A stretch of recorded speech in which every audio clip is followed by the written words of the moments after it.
Okay, it's time to answer questions from the April Patreon Q&A. I've got my tea. Actually, I drank most of it setting up my audio, so I'm gonna probably have to go get more in the middle here. But I've got some tea left, and I'm in full gab mode, so let's go. Tamba says, "Hello, Steven.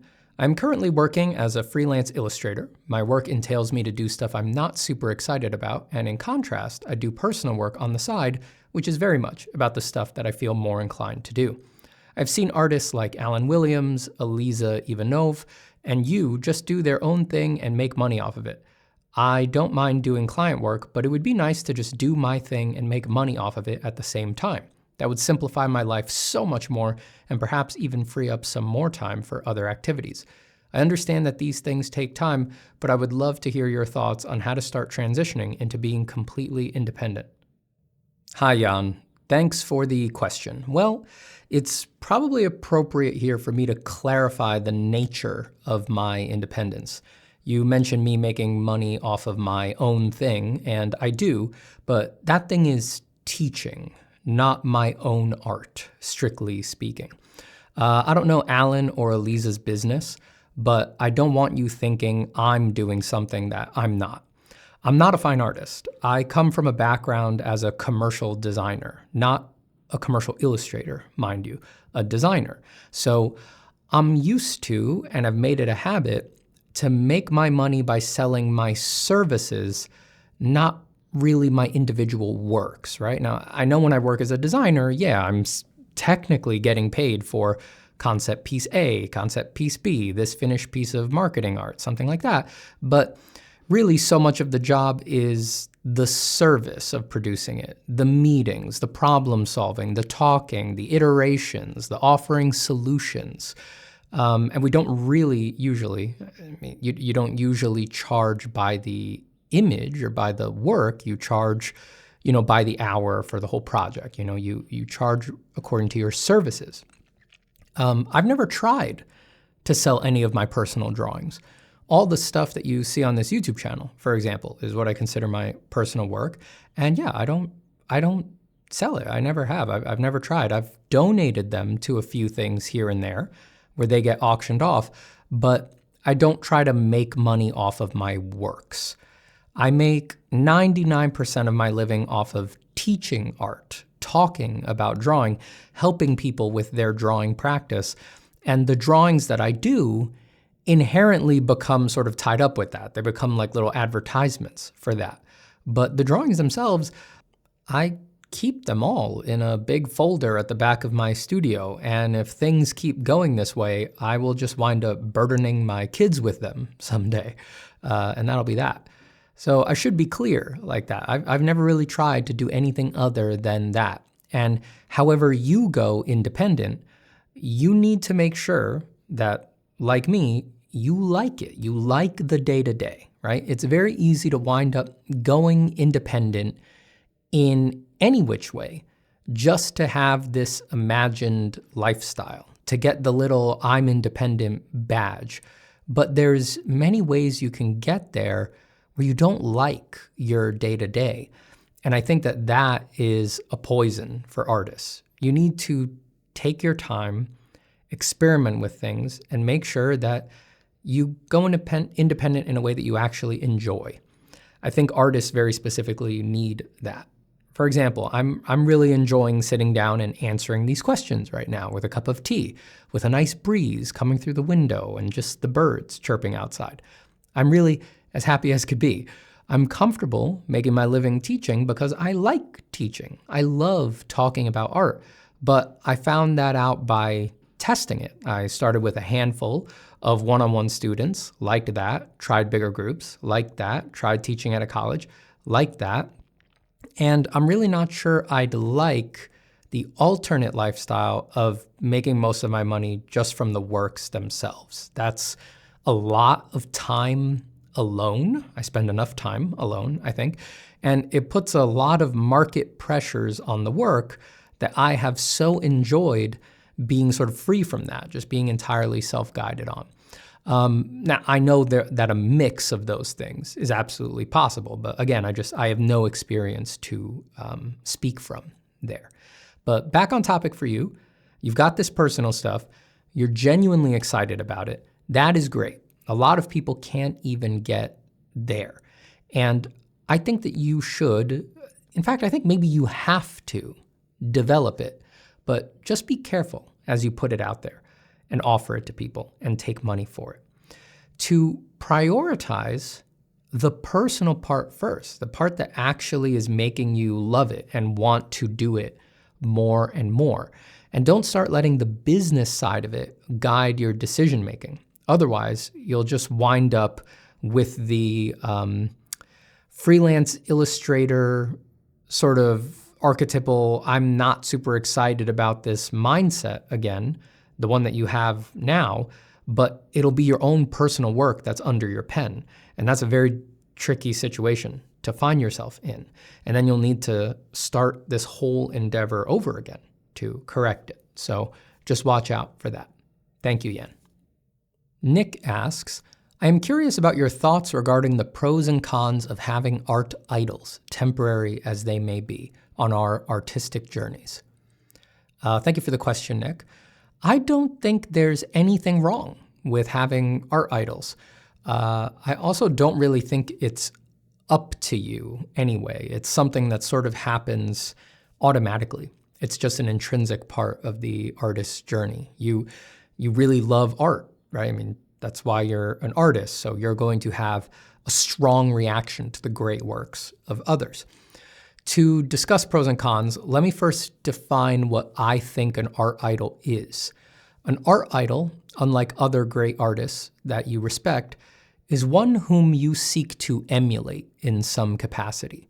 You love their work, you think it's great, but more than that, you think you're supposed to make work like theirs. I think the pros there are obvious. It frames your ambitions, it energizes the heart, it narrows some of the overwhelming scope of techniques you're interested in. It also very often makes you feel very positive towards these people just as people. And that can be in short supply these days. That's a very wholesome thing. And that's interesting, that's not a given. But yeah, loving someone's work often makes us love them, even though we really know nothing about them. So yeah, lots of positives. I think the main con is thinking that you're actually supposed to do work that looks just like theirs, as opposed to sort of just wholesomely wanting to in a bit of a lighter way, It's that feeling of that you feel you're supposed to for many people. That's the core of what they want. That frames their whole ambition. If they can just make a piece just like that other person's, they'll be done and they'll be happy. That's typically how we relate to the work of our idols during our naive period early on, but we must grow out of that. There's two reasons usually that we hold that viewpoint early on. First is that you haven't seen enough art yet, and you haven't learned enough art history yet. If you see enough and you learn enough, you realize that it's not that you shouldn't aim to do work just like theirs, it's that you can't. To make the same kind of work as someone else, you would need their brain, you would need their body, you would need their culture, you would need their financial incentives, you would need their time period, their breakfast, everything. That person's art is a snapshot of the gestalt of the cosmos from that artist's position in it. And that may sound deflationary, but it isn't. It's an exaltation, because that means that that's the path you must take to make great work as well. And that leads us to reason number two, that people get caught up hopelessly trying to imitate their idols, which is a simple lack of self-esteem. You don't yet understand yourself as the kind of person who could offer anything to the world on the level of this artist you idolize. You don't really believe your position is something valuable. And if you do, you think it's way off in the future. You imagine you'll have to change many, many things about yourself to become valuable first. You create this graven image that you must contort yourself to. And that's just not true. There will be many people in the audience right now who struggle with this so much that even hearing me say it's not true, their nerves have started agitating. Their reasoning mind has begun compounding some sophist cyanide to explain exactly why they're not allowed to feel valuable yet. It's reminding them that all they can really hope for is the avuncular and tolerant approval of the world as you piddle about. That part of your brain is murdering you, and I suggest that you bring a gun to that particular knife fight. Beginners believe that it's about the pictures, that it's about the surface, and they aim to imitate. But the beginner is doing that because they cannot yet fathom what is actually ahead of them on the journey. The master knows that the path of art is an opportunity to know their own soul, to get down to the very roots of it. And at that point, you might find you're more inclined to read Michelangelo's poetry than to look at his drawings. You may still have idols, but you don't want to imitate their art. You want to imitate their heart. Thanks for the good question, Nick. I appreciate it. Hanoodwarf says, "Hey, Steven. Apologies if this question has been asked a bunch of times, but what do you think about art styles? Are they a restriction, or is it necessary for an artist to have a distinctive style in order to pursue a career in art? Thanks." Thanks, Hanoodwarf. It's an interesting way you frame it. Are they a restriction? Are they necessary? Let me speak first outside of career concerns. I don't think style is optional. A style is just a lens or an artifact of a lens. It's the result of a particular way of looking at the world. I don't mean literally looking at a subject we're drawing. This applies when working from imagination as well.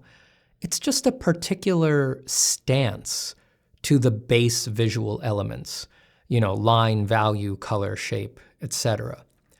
You can be filtering a reference through that lens, or you can be filtering your imagination through that lens, but you can't not filter.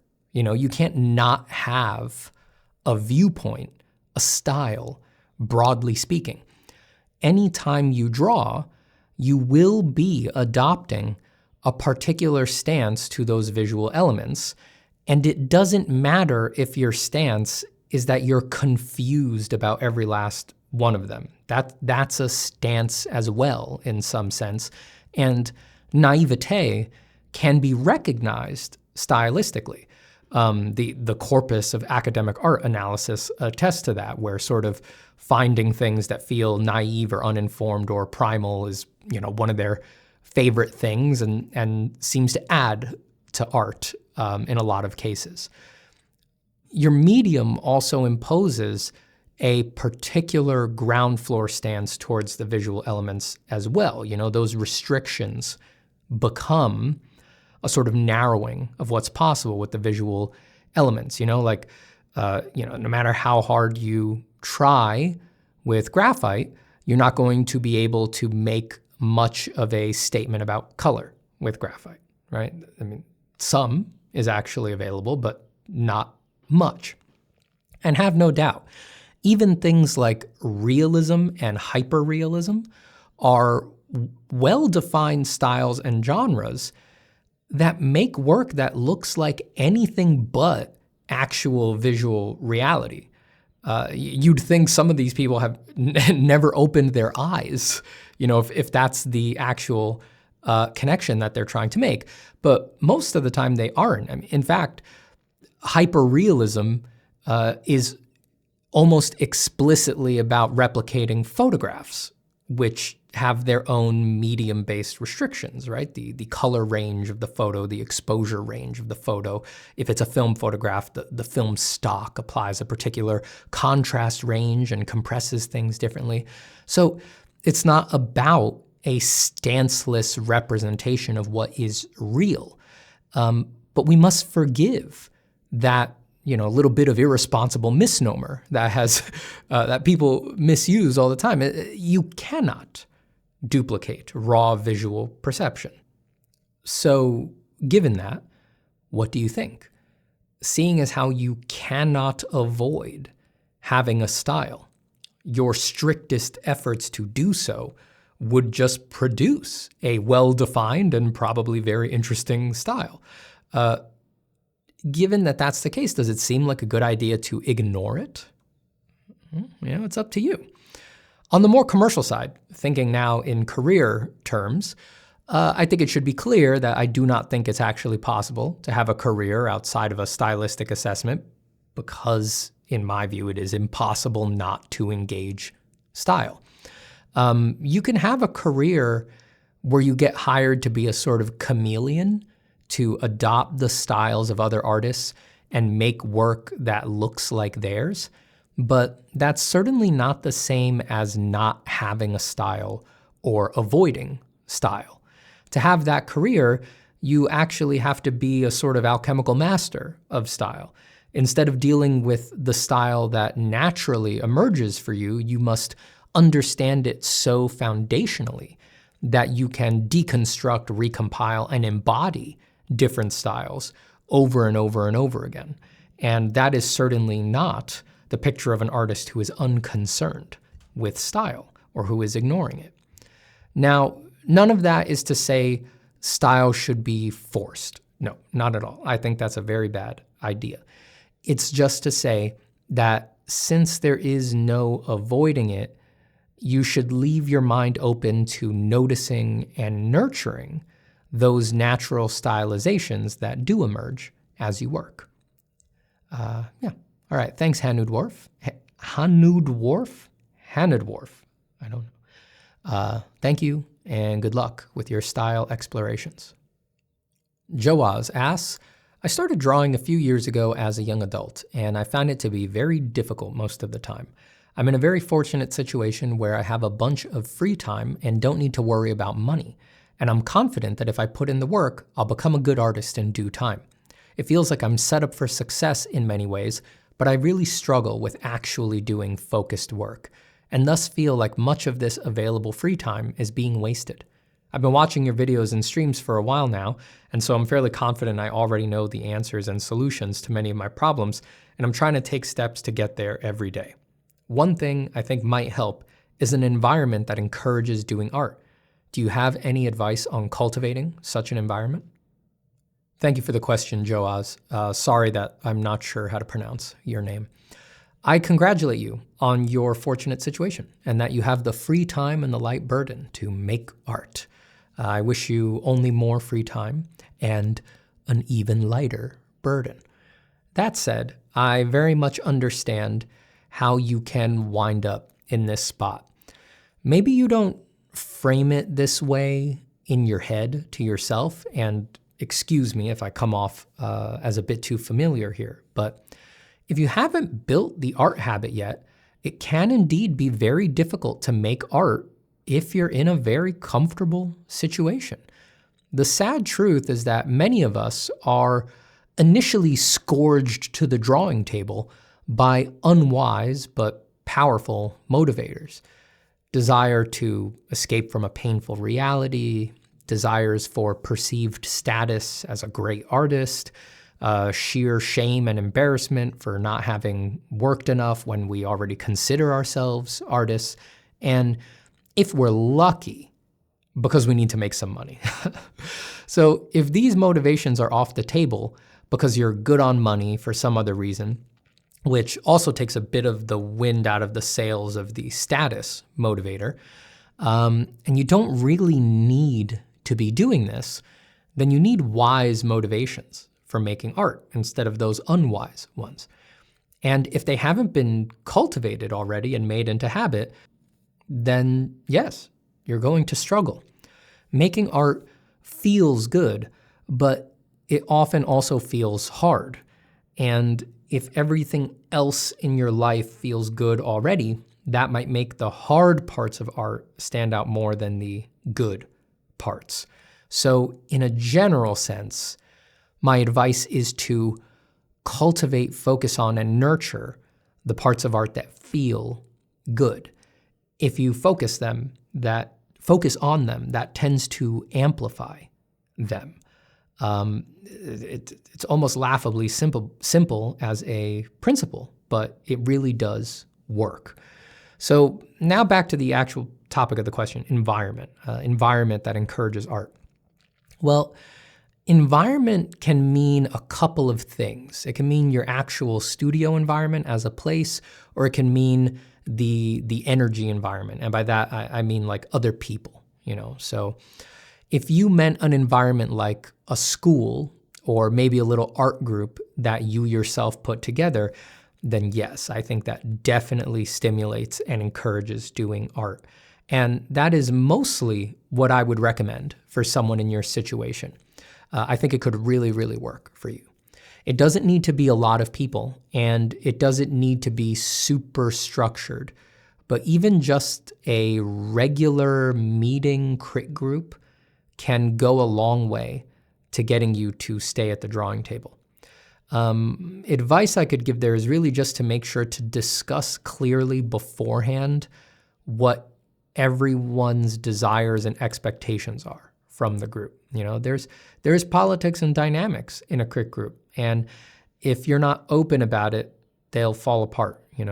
For example, does anyone in this group, do they expect that their critiques are going to be applied the next time they see the piece? Are they going to be offended if someone doesn't agree with their notes and doesn't use them? Maybe it doesn't sound like that would happen once, but how's everyone going to handle when, you guys have been going for 6 months and there's one person who no note they've ever given anyone else has been applied? How do you think that's going to make them feel? Do you have a frame for that, right? This stuff comes up all the time in environments like this. So just be open to communicating, try to discuss those things beforehand. Another thing is everyone who's in the group fun focused, or are they sort of hard-nosed career focused? Are they really trying to get to a particular final goal or something like that? Anything is fine, right? They're all equally good. The point is to just be deliberate for the sake of the dynamics of the group.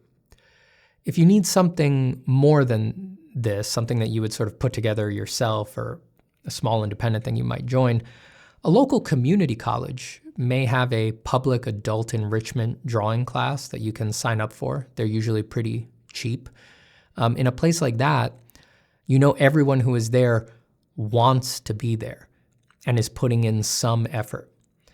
Now, if by environment you just meant your studio space, I think I'm the wrong person to ask about that. I personally have never needed my space to be very nice to work, so I'm utterly biased here. My current studio, some would find depressing. I work on a $50 banquet table from a hardware store, and that's where I do both my digital and my traditional work. There are no decorations in my studio. What you might think are decorations are reference models. And there's no furniture to relax or get cozy on. It's just my office chairs and drawers for art supplies.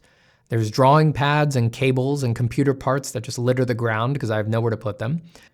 You all never see it on streams or videos, but the walls that I face while I work are covered almost top to bottom in ugly, cheap, black moving blankets to absorb echoes for recording audio. They also absorb light. So the side of the studio that I actually work on, as opposed to the one that you see over my shoulder on camera, is very dark. I'm in like a very dark alcove on the other side of the room.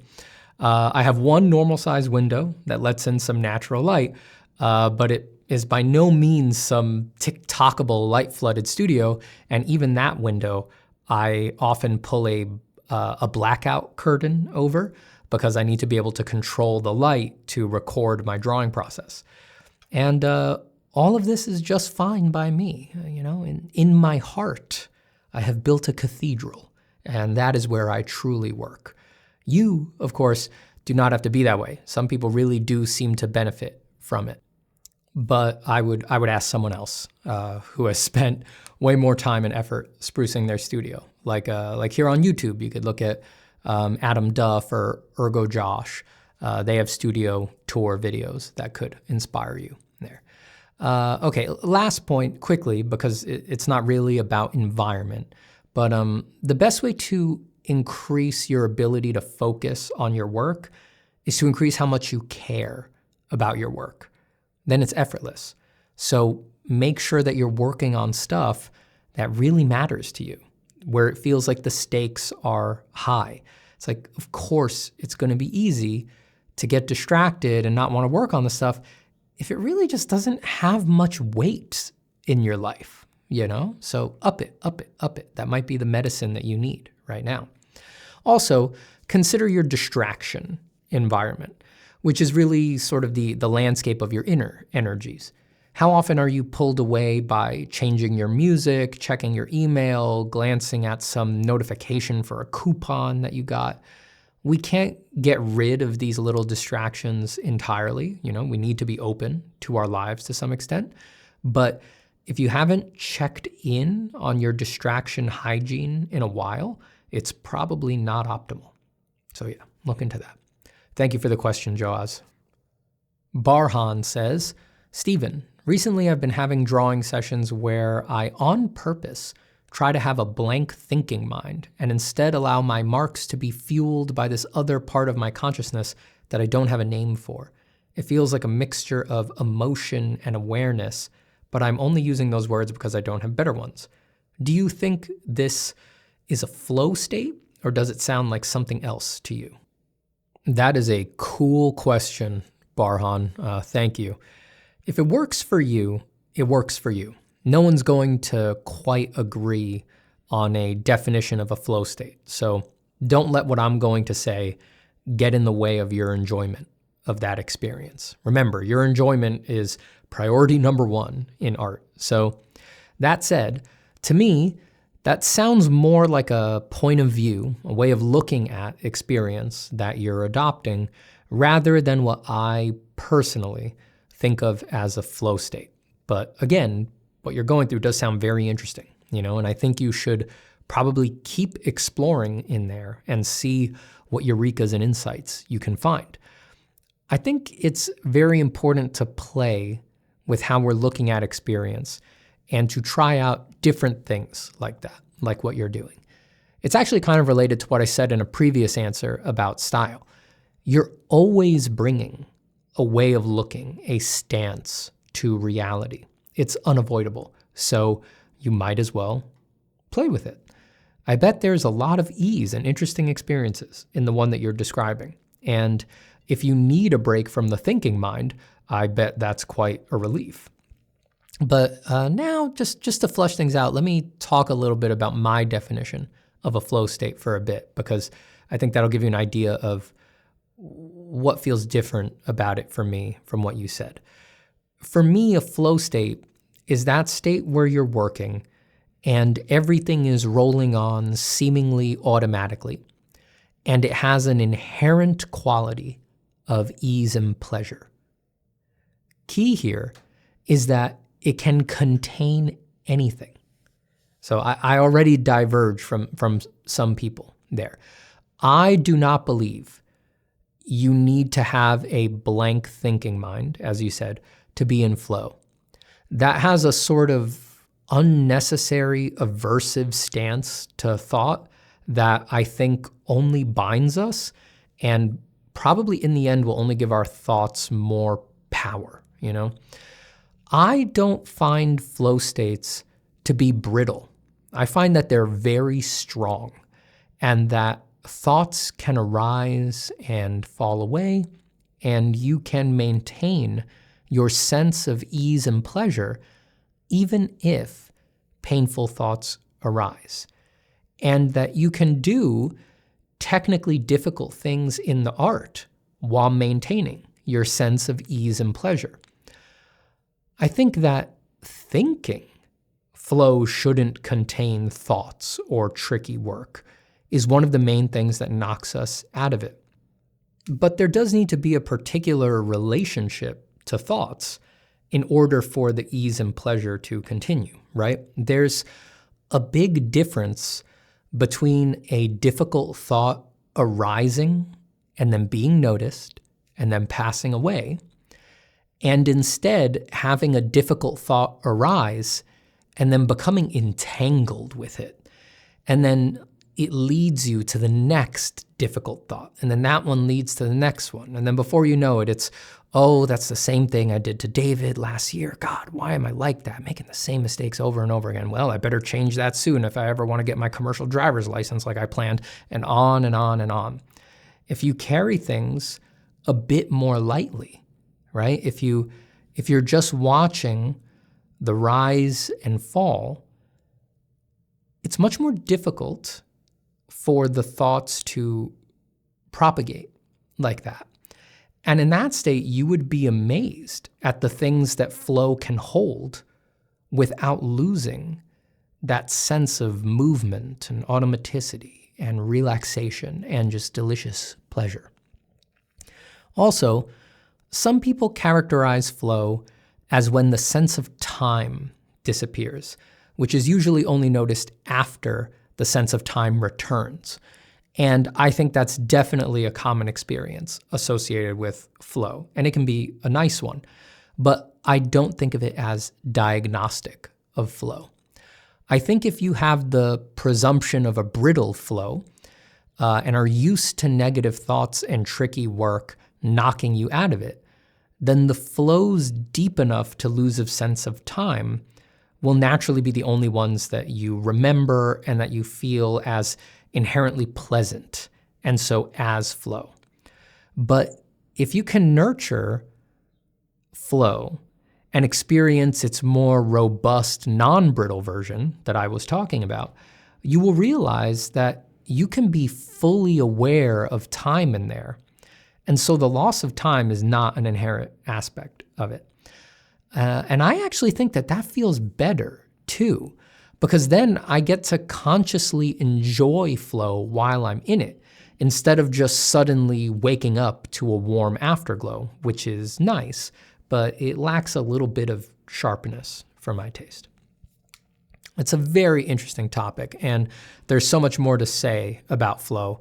One of the very first videos on this channel is a sort of half talk, half guided meditation on flow. So if anyone hasn't seen that, you can scroll all the way back down to the beginning of this channel and it'll be there. But yeah, it is a whole video on its own. There's much more to say. It's a great question. Thank you so much, Barhan. And keep having fun with that point of view that you've been exploring. Lasse asks, "Heyo, Steven. Something I've been thinking about a lot recently is the divide between the conceptual and strictly optical aspects of drawing. Like how in real life, what you see is shapes, edges, value, and color, but you do not actually see construction lines, outlines, or perspective grids, which are more what you know about an object, or is often based on touch information. I intend to marry these two mindsets of thinking about objects and have been more successful when drawing from observation/reference, meaning it's easy to imagine the construction of an object that you are already seeing. But when I draw from imagination and I start to map out shadow patterns on, say, a portrait construction, I tend to resort to memorize shadow shapes that I remember from life drawing. It is hard for me to invent newer, exciting shapes and forms, if that makes sense. I want to get over that hurdle. What do you think? Thanks for answering in advance." Very cool, Lasse. Is that how you say your name? Lasse? First off, have you read The Practice and Science of Drawing by Harold Speed? It deals heavily with what you're talking about, with the difference between the optical and the conceptual and how much of our base intuitions in drawing are actually touch-based. And he's trying to find a balance between them in that book, just like you are. So check it out if you haven't. Okay, my thoughts. Well, Well, first off, let me say that memorization of carefully observed shadow shapes can take you a long way. It can go very far, but yes, it is limiting if you want to work from imagination. I think I can give you some direct advice here, since I also share your interest in the union of the optical and the conceptual, and I've made a whole drawing course called Form from Imagination that tries to grapple with this stuff. So yeah, I've thought a bit about this.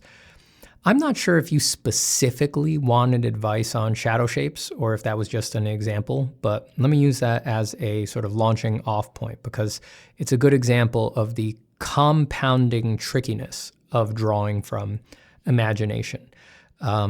Shadow shapes are a counterintuitive thing to invent because they are created as a triangulation between three things: the viewer, the subject, and the light source. God help you if there's more than one light source in the picture.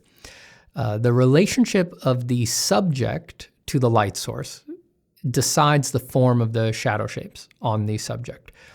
And then the relationship of the subject to the viewer further edits the shadow shapes due to perspective. Of course, that relationship is actually editing everything about the subject, right? It's the perspective relationship.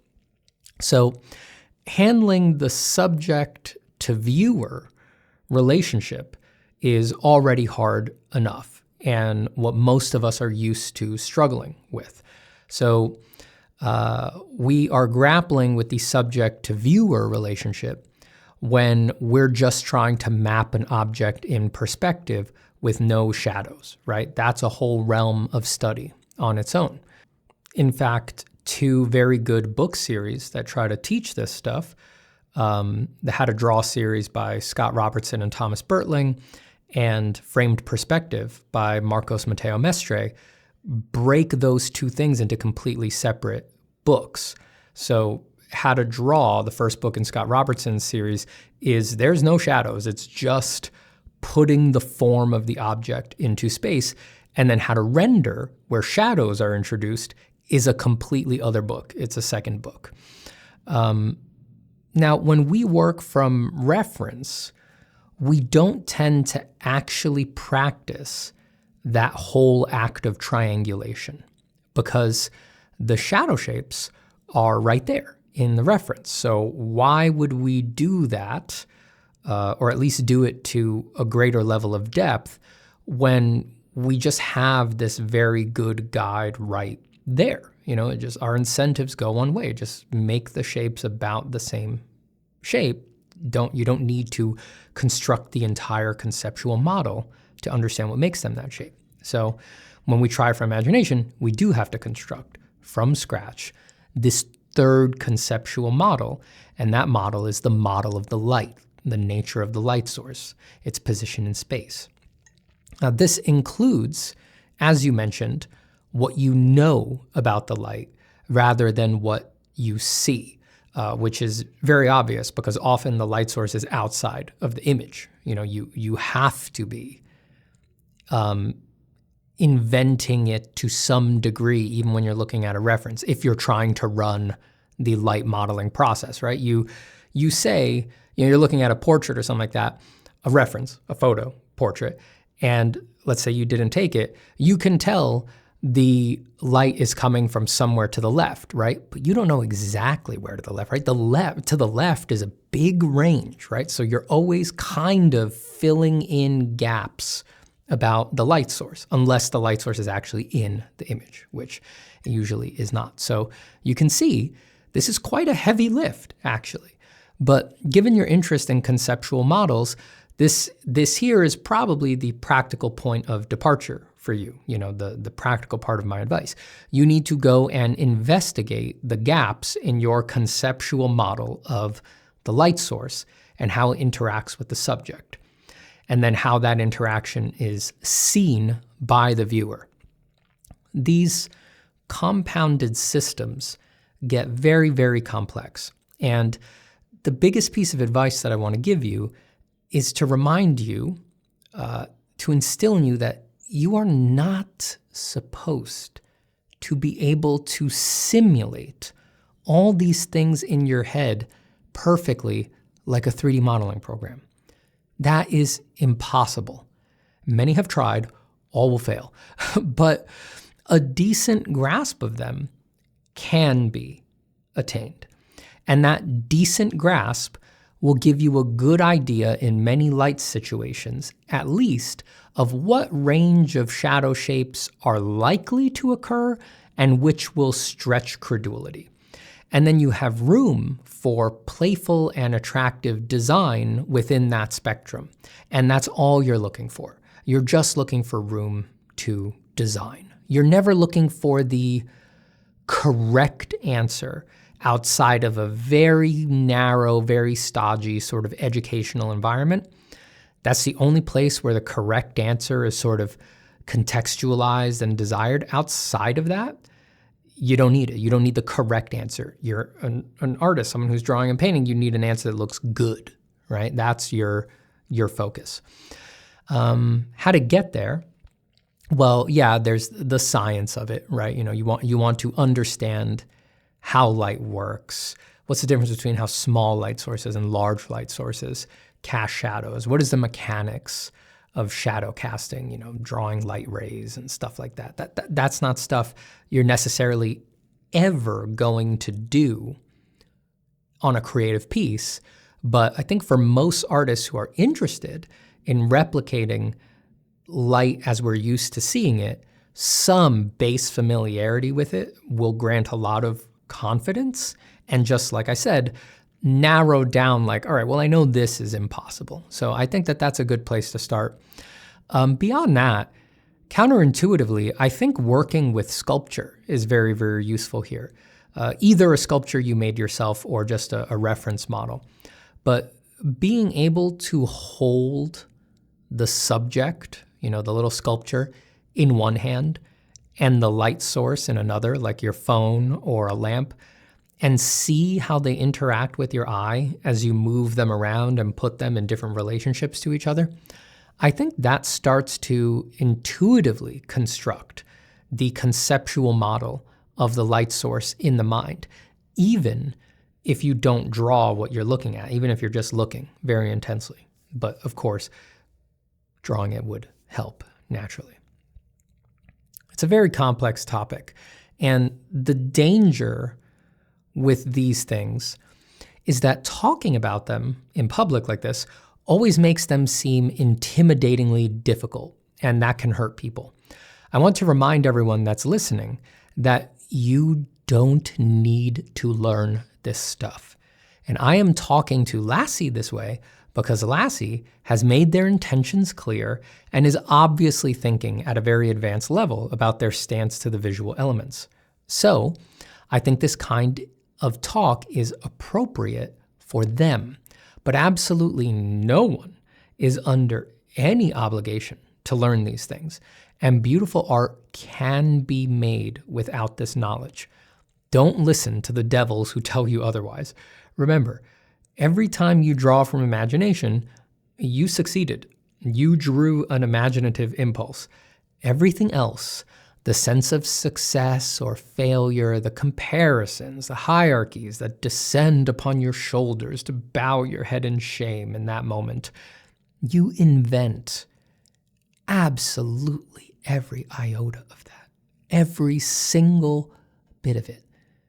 Take time to appreciate the inherent miracle of your attempt before you take out the cat o' nine tails and start self-flagellating.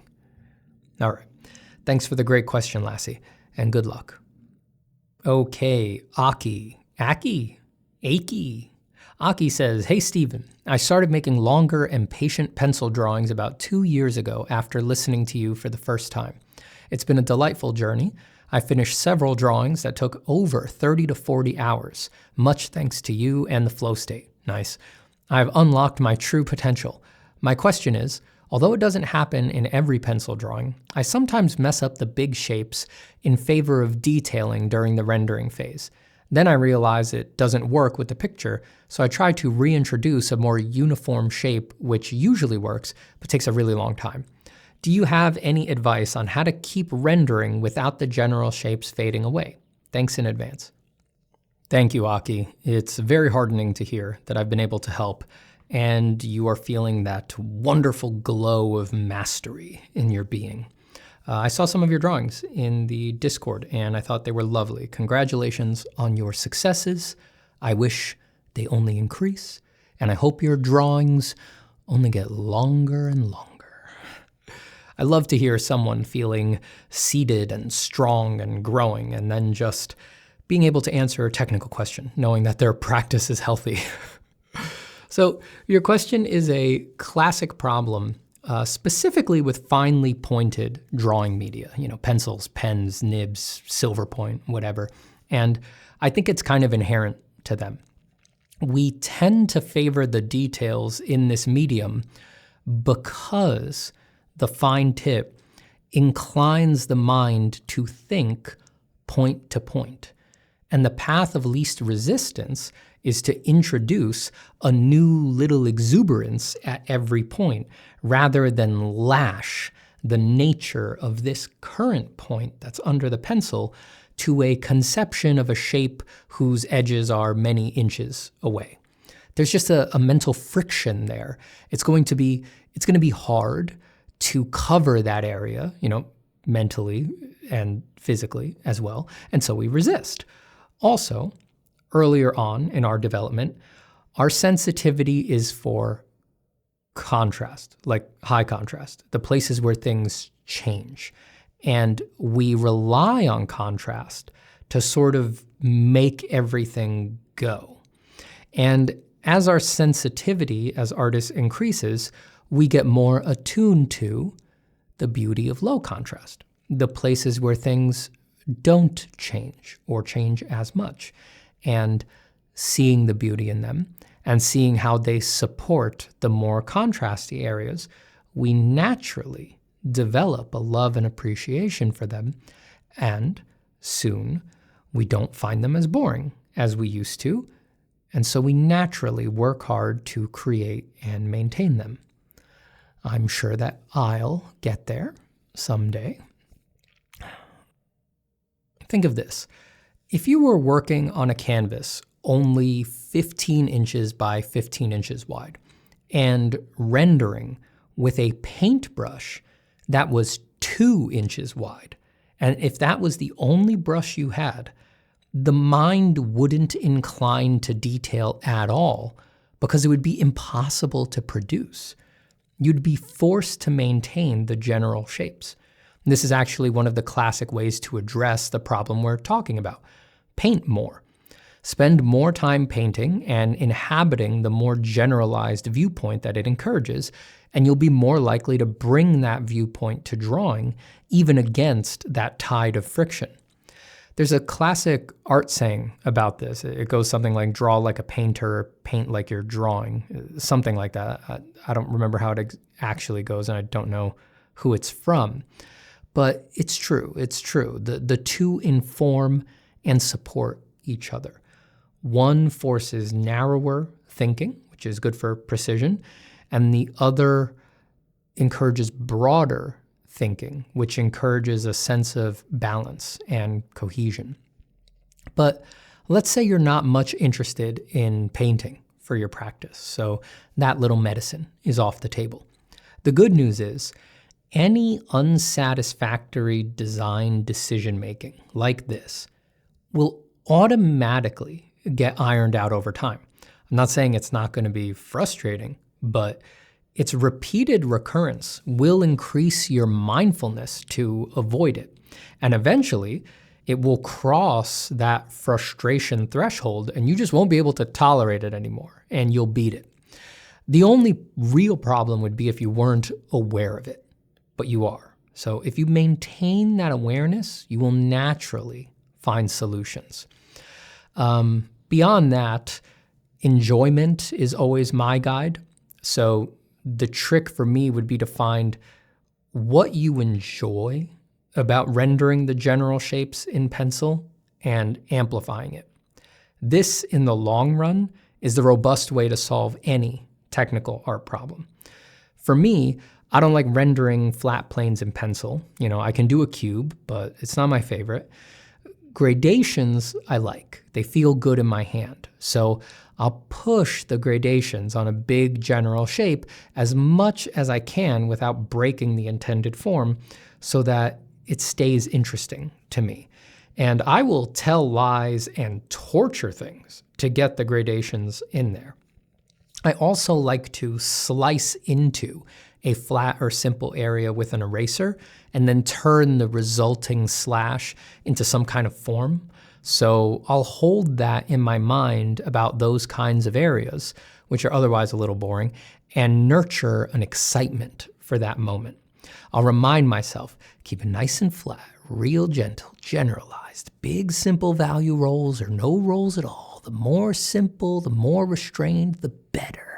And juicier it's going to feel when that eraser comes out and slices through. And then the weird little thing that we make out of that slash, it just kind of sits, kind of glowing off of that flat field. It's like, it's all about crafting that eagerness, that emotion, you know? So much of the internal art practice is just noticing what is helpful, what is not helpful, and nurturing the things that are helpful and actually doing everything you can to not feed the tide of things that are not helpful.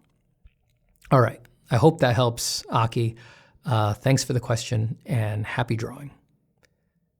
Alv asks, hi, Steven. I'd like to ask 2 questions, if that's okay. With how busy your schedule has been these past years, do you still plan to organize another online workshop in the future? And do you have any advice on how to be more experimental and looser while making art? I've been trying to do just that, but often find that my attempts end up in my comfort zone, specifically in terms of process and problem solving. Thank you. Hey, Alv, thanks for the question. I do want to do another online workshop, but I'm not sure about timeline yet. I wanted to try structuring it in a different way. For example, I'm working on a course right now that will function as an introduction to concept design. And I've thought about doing some workshops that would basically be a companion to that course, like working along with the course together. That way people could get some feedback, because that kind of material, it's very difficult to do a more traditional async feedback structure with that kind of material. So I don't quite know yet, but I do know that I want to continue them in the future. I also want to bring back one-on-one teaching. That's been calling to me lately, but that also is tricky for a lot of reasons. So I'm just pondering these days about how or when I bring that back, and to be able to bring it back in a way where I can stick with it, you know. As to experimentation, if you find the process and problem solving keep getting in the same rut, have you tried changing your medium to something you've never used before? That guarantees you can't use your same old process and problem solving, and it takes a lot of the subtle and implied pressure out of the work, because you know in your bones, in the back of your mind, that you don't have a grip on this material yet. This is brand new to you. It's the most fun, most direct way to force free-flowing experimentation, because in a sense, it's like you don't have any other option. You just don't know what you're doing. Besides that, try doing weird stuff. I mean, if you're trying to be experimental, be truly experimental. If your idea of experimentation is, I'm holding the same tablet stylus and drawing on the same screen in the same position in the same program, but I'm just going to try starting with some looser lines, that may seem experimental to you based on what you've tried, but it really is not at all in the grand scheme of things. Try drawing with your eyes closed, or have your niece start the picture and then you finish it, or start a timer and force yourself to imagine the picture in your mind for as long as you plan to work on it before you even touch the paper. So sit there imagining for 1 hour and then draw for 1 hour. I have tried all those things myself, and many, many more very embarrassing, very strange things. So just open your mind to that kind of stuff. You will think of something. Just push it. Thank you for the questions, Alf. And I think that is everyone. If I wound up recording this too early and I missed a question here at the end of April, apologies, and just feel free to ask the same question again for the next Q&A. Thank you to all of the patrons for supporting me, for asking these very in-depth questions, and for letting me share the answers with the YouTube community. I really appreciate it. And take care, everybody, and happy drawing.